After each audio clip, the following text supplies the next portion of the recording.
So is cash for pounds, I guess the way we could say it, the way of the future in employment? Joining us now to talk about this is Nick Bontis from the DeGroote School of Business. Now, Nick, you and I are both in excellent condition, That's so right. We don't have a problem here. But could this thing with Curt Schilling be the start of something new for employers and employees? I don't think so.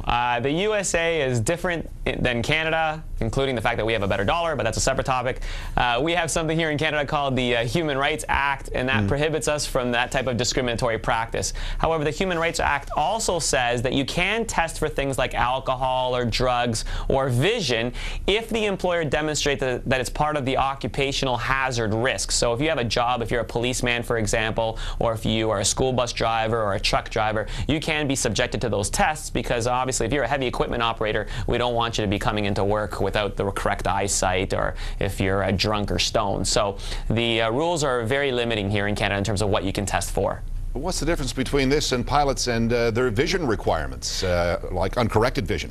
Well, the difference, of course, is that it makes sense with regards to pilots, but does it really make sense for weight? If you're working at a bank, for example, does it really matter if I'm overweight? I mean, that's the argument here. Although there is a case of a U.S. bank in Cincinnati who've just instituted a policy that says for every point that you are above the BMI of 29.9, BMI, of course, is the body mass index. It's a combination of your height and your weight. For every point above 29.9, 29.9 is the threshold level for obese, you get docked $10 from your monthly pay. So that is the extreme in the U.S. And of course, the opposite is true too. What happens if you're too heavy or too light? We know the story about the Spanish models.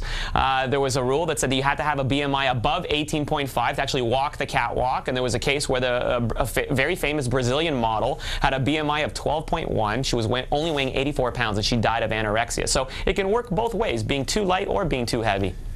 What about other incentives? For example, with the current smoking issue, will employees consider maybe a financial bonus? Let's say if you quit smoking, they give you a bonus or something of that nature. Yeah, I think employers would love to be able to do something like that, because there's a study that was just published in the Journal of Occupational Medicine that calculated that for every obese employee, on average, an employer has $1,000 in extra expenses, whether it's healthcare costs or absenteeism.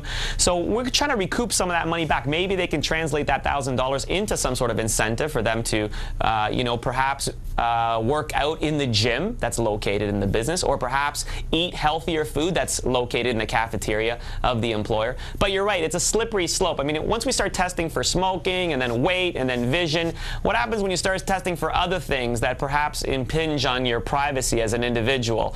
You know, what happens when I start asking you in the job interview, hey, what are your hobbies? Are you a skydiver? Well, if you're a skydiver, that's a little risky. Maybe I don't want to hire you. So I think this is going to be industry specific in the short term, you know, if you're police or military or those types of jobs, and then it probably won't happen in the general populace.